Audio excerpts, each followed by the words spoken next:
In the previous part, we saw Martha was about to duel this huge giant. Everyone thought that Martha would lose because the size difference was significant. But Martha was pretty confident. She smirked and said she would finish this fast. The duel began, and Martha was overpowering him. The prince was shocked. He had seen the training of other halls too, and now he thinks that this training hall is the most powerful. We see both headmasters have a friendly conversation, and both bet that their students will win. Martha breaks the sword of her opponent and defeats this guy. Yes, Martha wins the duel. Now, one by one, other students duel too. The 18th match starts. It's between Runan and Idalia. Idalia uses her fire technique, and Runan does not like that. That's why she uses her ice technique. They both start the duel, and because of the combination of fire and ice, the arena gets filled with smoke. And all of a sudden, Runan places her sword on Idalia's neck. Runan wins the duel, and without saying anything, she goes near Rayon. Rayon tells her she did well and she has gotten faster too. Runan smiles and thanks Rayon, then sits next to him. The score now is 9 for both.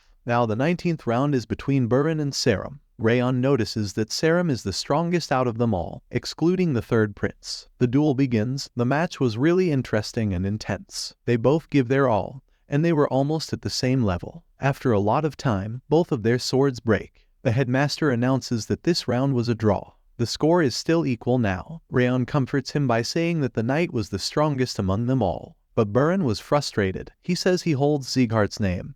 He should have won. But Rayon moves forward and assures him that he will bring glory to Sieghart's name. The prince looks at Rayon and thinks he looks too ordinary. He doesn't want to fight a weakling. That's why the prince tells Limer that he wants to duel these two after he beats Rayon. The prince looks overconfident and thinks he will win against Rayon easily. The prince decided he won't use his aura to save his energy for the next fight. But the other headmaster was able to notice that Rayon is stronger. Limer asks him why he didn't warn the third prince before the duel starts. He tells Limer that the third prince has never experienced loss, but one day he should experience that too. He wants the prince to learn to accept loss in a safe environment like this. Limer suggests that they should bet one more time. This time they will bet for drinks. He confidently bets that Rayon will end the prince in 5 moves. Soon the duel starts. Rayon attacks the prince and defeats him before he can do anything. The match is already over before the other headmaster even bets for it. The third prince loses this match and falls on the ground. Limer laughs while saying that it wasn't even 5 moves. Now the prince understands why Rayon was last in line for the duel. He gets up and tells Rayon to stop. He shouts that he hasn't shown his real skills yet. He was going to say something, but someone interrupts him and says why is he barking like a dog. It was no other person than Martha. She claims someone who is in the position of prince should acknowledge his loss instead of whining. The prince was stunned to see this. He is in disbelief to see someone talk to him like this. Martha tells him to get the hell out of there since he has lost. The headmaster Limer interrupts and says let's hear Rayon's opinion on this matter. Rayon looks at the prince and says the duel is over and there is no reason for him to fight anymore. The prince bows his head and says he acknowledges his loss. He has underestimated Rayon, and that's why he lost. He goes on his knees and requests Rayon to fight again because if he leaves like this, then he will regret it forever. Rayon didn't expect the prince will act so humble, and that's why he accepts the duel. Now the prince decides to give his all. He releases a bright blue aura that shocks almost everyone. Despite the headmaster's warning, the prince uses the secret technique. All he wants now is to fight and win against Rayon. Even the demon also bets with Rayon. If he wins, he will get +4 in all stats. Now Rayon also releases his golden red aura. When the prince attacks him, the place gets filled with smoke. He uses Pier's sword technique that's only passed down to the successor of the Orwen kingdom. This will be the prince's final attack. He is planning to give his all in it. Rayon is ready for it. He also used the 1000 Flames technique first flame. The prince attacks Rayon first. Rayon blocks it, but the prince pushes back Rayon's aura. But Rayon strikes and breaks the sword of the prince. Rayon uses his speed and strikes at the prince and defeats him. The prince has faced his first loss, but he isn't upset. He shakes hands with Rayon and tells him he has learned many things because of this duel. He is a little agitated too because he has lost to someone younger than him. Then he gives Rayon a charm. The prince tells Rayon that having this charm means the third prince will do any kind of favor for Rayon. Rayon says that this is something more valuable for this duel. But the prince claims that he has learned many things from this duel. He goes back, saying they will meet again someday. He tells everyone to get back because he has something important to do. Then the prince goes to meet King Glenn and tells him how lucky he was to do a duel with Rayon. He has fought many duels in all 6 empires, but he thinks Rayon was the strongest one he fought. Then the king tells him to go back safely. Now the prince goes back to his kingdom with all his knights. The headmaster, who is also the duke, tells the prince that giving that charm to Rayon was a bit too much. The prince laughs and says that Rayon has shown goodwill to him. He could have denied to do the duel. And after all, the prince thinks that giving the charm to Rayon was an investment. The prince is certain that Rayon has so much skill. He will surely become a great figure one day. He has thought way ahead in the future. He grew up in a royal family. He needs to think this much. In the palace, the butler teases King Glen that he looks happy after the prince appreciated Rayon. Then they discuss a serious matter that the duke has said to King. Before going, Duke told King Glen that the Five Darkness have begun moving again. In the 5th training hall, Limer congratulates everyone for sparring against the trainees of Orwen Kingdom. He tells them that next week they will do some special training. Everyone is curious about it, and the headmaster tells them it's going to be a real battle. Be prepared to see real blood. In the south of Zeegard territory, some mountain bandits who call themselves Snow Tiger Claw have started stealing from merchants and killing people. And now they have ambushed a village and killed all the villagers before setting it on fire. Their mission is to track down the bandits and to eliminate them. They will leave tomorrow evening. At night, Runnan was training. She was also curious about Rayon and what he would be doing right now. Then she remembers that her mother has told her to come home on weekends. She will prepare ice cream for her. Runnan thinks she will bring ice cream for Rayon tomorrow and goes back on her way home. When she was going, a person followed her. He called Runnan from behind, and when Runnan turned, she was scared to see that person. This boy was looking like Runnan. His name is Syria, who is Runnan's brother. Runnan was shivering from fear because of her brother. He tells her that she has gotten stronger but intimidates her by saying not to think of participating in a duel or risking her life. Runnan gets scared and falls back. He tells her he will teach her a lesson. He takes out a squirrel, who is the pet of Runnan. Syria kills that pet squirrel in front of Runnan, and she remembers that this is not the first time he has done something so terrible. Runnan is really afraid, and she screams in fear. Syria comes close to her and tells her that she belongs to him. Suddenly, Rayon comes here and stands between Runnan and Syria. Rayon is really angry and asks Syria who he is. Rayon insults him by saying, "Is he a thief or mugger?" Syria is frustrated by this, but he says he is Runnan's older brother. Rayon looks at Runnan, who is still in shock. He asks Syria if Runnan looks terrified. Is he really her brother? Syria laughs and says he was just doing a prank with Runnan. He shows his hand and tells Rayon to look. There is no squirrel here, it was just a toy. But Rayon knows that Syria completely burned its blood and then the body using aura. He tells Runnan that he won't come back for a while because he is going on a long-term mission. He sarcastically says, "You have got a good friend, get along with him." Then he leaves from here. Rayon thinks he knows that man. He is the genius swordsman of the Sleon family, destined to become the god of the continent. Rayon knows he is also evil like Daruth Robert. Now Rayon turns behind and gives his hand to Runnan. He takes her to her carriage. In the carriage, she remembers that in the past when Runnan was small, she had a pet squirrel named Ruby, who scratched her hand by mistake. And Syria got very furious with Ruby and killed her. He claimed that Runnan belongs to him, she can't get hurt. From now on, do nothing except breathing and don't get hurt, he said. If she says anything to mom or dad, he will kill them both too. He doesn't need anyone except her. That's why she decided to become a quiet kid. She thought if she talked with anyone, that person could get hurt by Syria. But one day she met Rayon. Seeing him struggle to get recognized by people around him, she decided to change herself too. But in the present, she thinks she can't change anything now. She is upset by this, but she thinks it will be okay as long as she endures it. Next day, we see they all reach village Zartan, and Headmaster Limers tells them they will rest there tonight. He informs them they might be tired due to traveling through the dimensional gateway. They should rest well. Tonight is their last break before the mission. A man shows up and leads them to the place where they will rest. In the room, Rayon and Demon were talking, where Demon tells Rayon to hand over his body, and he will kill Syria and return Rayon's body to him. He claims that he wants to do this for Runnan since she gave him marble ice cream. But Rayon still denies him and tells him that she is the first person who was kind to him in both his lives. He claims that if anything happens to her, he will kill that guy with his own hands. After 2 days, they all reach the village which was burned down by Snow Tiger Claw. All the trainees were horrified to see burned bodies, but Rayon notices that Martha isn't slightly shaken. It seems that she has seen a lot of corpses before, or else she killed someone. But suddenly, he realizes that Runnan is missing. We see that Runnan has lost her way and saw a corpse in front of her. She was so terrified that she almost puked. Now the headmaster tells everyone that this is all the doing of Snow Tiger Claw. They should not let their guards down. Headmaster Limers shows them a silent whistle. It doesn't make a normal sound, only trained people can hear it. So if they blow this, the instructor supervisors will come to help immediately. Limers tells them to be careful, still, they should do whatever they can. They can fight or even kill the bandits if they can. The headmaster tells them to form groups of 3 or 4 people and start moving. Runin is dumbfounded and doesn't know what to do. She remembers what Sirius said to her. He told her not to get hurt because she belongs to him. Suddenly, Rayon comes in front of her. He smiles and tells her to come with him. They both reach near the peak. Rayon knows it's a good place to hide, but the bandits will not be there because it's too obvious. That's why he decided to search the other way. He tells Runin to come with him. Even the demon notices that Rayon cares for her. He asks Rayon why isn't he saying anything to her. Rayon tells in a sad voice that he doesn't know what to say because it's a family matter. He doesn't even understand his own emotions towards Sylvia. How should he give advice to others on family matters? But he knows that Syria has used something on her, and he can fix it. He is just waiting for the right opportunity. After jogging down the hill, Rayon found some traces that normal people couldn't find.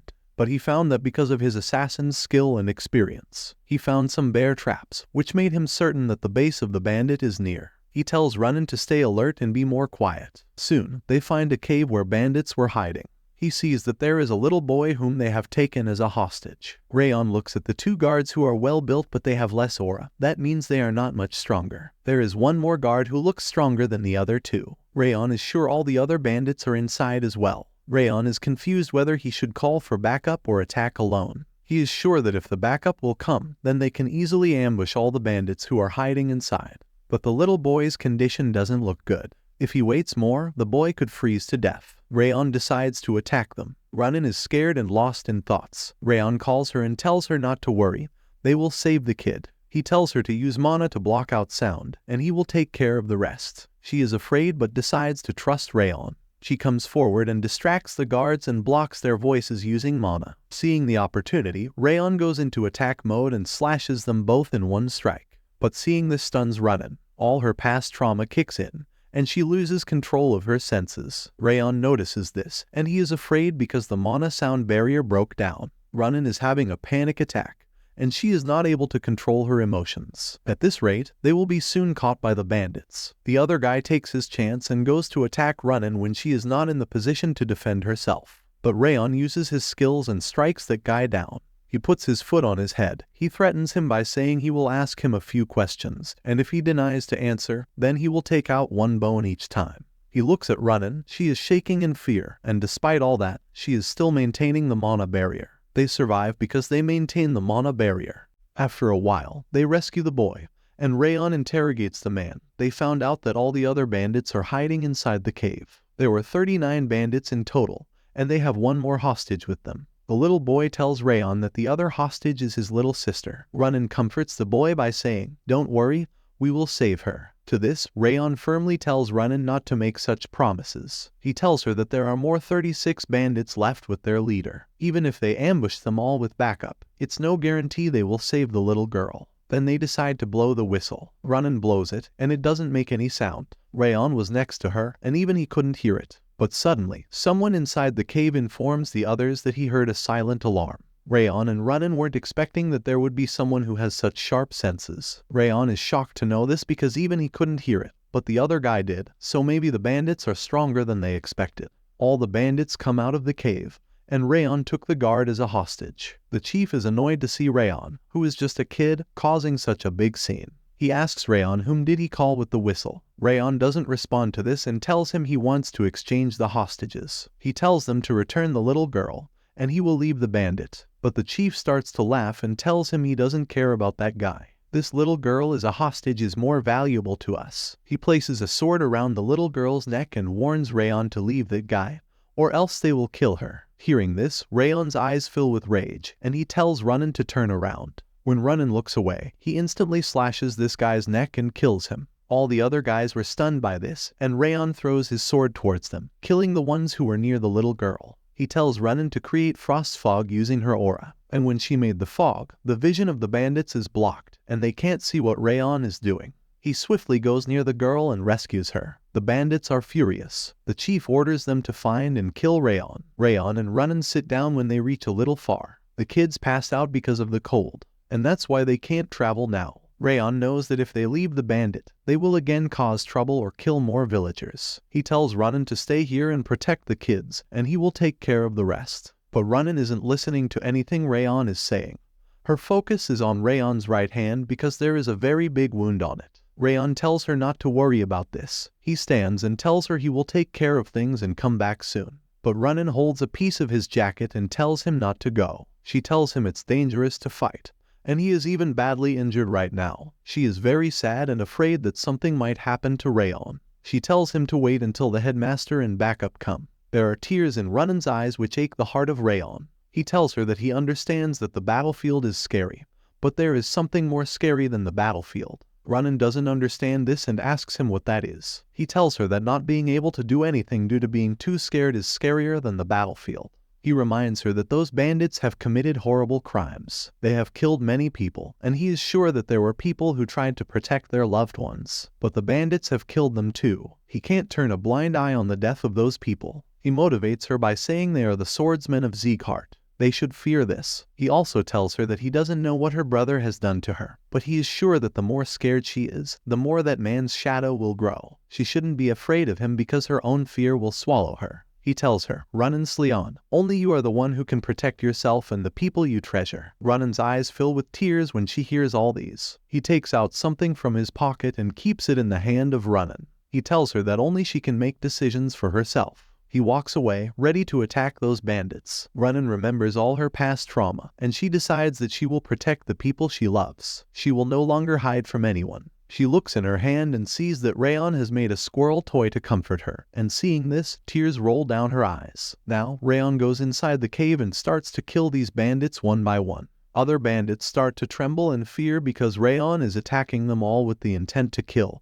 And he isn't even thinking twice. The chief is angry at his men and shouts, "Why can't they handle a kid?" Two guys sneak up on Rayon from behind, but he notices them on time. He goes into defense mode, and when he was defending himself, the chief attacks Rayon from behind. The chief was certain that he landed a hit, but when he sees there was no one in front of him, he is shocked to see Rayon is behind him. Rayon says in a sarcastic way that he knows that the chief has waited a long time just to find an opening for an attack. Rayon says it was a very cowardly move. After saying this, he decapitates his head in a single blow. All the other men think he can't be a kid. His actions are no less than a monster. Rayon moves forward and tells them to surrender because their leader is already dead. But suddenly, someone attacked Rayon from behind. He laughs at his men as he says, "How can you all lose to a single little kid?" The other men call him chief. We get to know he is the chief of the North-South Alliance. He claims that it looks like Rayon comes from a wealthy family.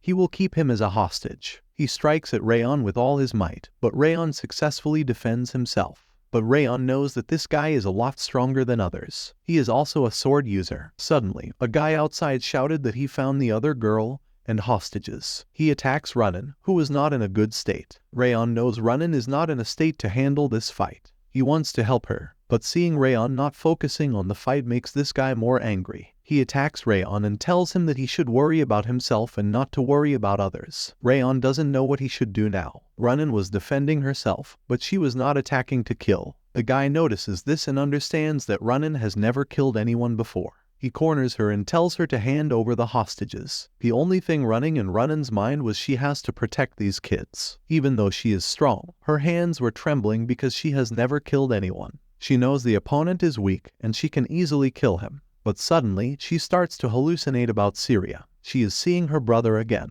She knows she has to fight her fear, but she feels like a little kid who is left alone in the corner. She wants to be like Rayon. She wants to protect what she treasures. She is too terrified to even hold her sword. She knows she doesn't know what to do. But suddenly, she hears Rayon call her name. Rayon's voice comes like a day of light and hope in her dark world. Even though Rayon himself was struggling to fight against the enemy, he simply tells Ronan that she can do it, and he trusts her. Ronan feels like Rayon is giving her a hand to come outside from that dark corner. Her eyes get teary as she thinks about this. Now she knows what she has to do. She knows she should thank Rayon for giving her this much courage. She uses her sword and slashes the image of her brother in her mind. And this blow hits her opponent too. She kills him instantly. The opponent of Rayon is annoyed because all his men are losing to little kids. Rayon claims she is not just a little kid. She is the one who has overcome her dark past on her own. She is a swordsman who has overcome trials. Now, Rayon uses his Thousand Flames technique and lands a killer blow on this guy and defeats him. After a while, he checks all the stuff bandits have. He wants to look for traps before the headmaster and backup come. He finds flour in the bandit's stuff. This is a two-tone flower, a rare miracle herb. But as he was looking at it, he heard a voice from behind. There's a guy who asks Rayon if that's the two-tone flower in his hand. He laughs and asks him, "Did you kill all the bandits?" Rayon responds with another question.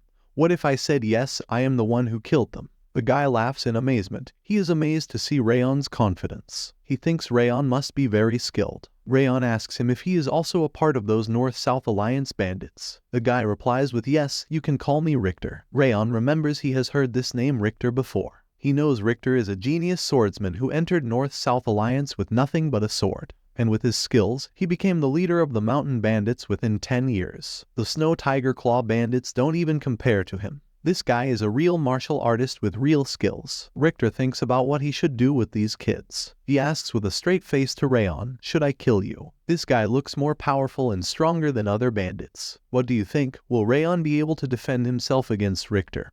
Or will the backup arrive on time? Will the backup be enough to defeat Richter? There are lots of questions that will be answered in the next video. Don't forget to like and subscribe. Thank you for watching.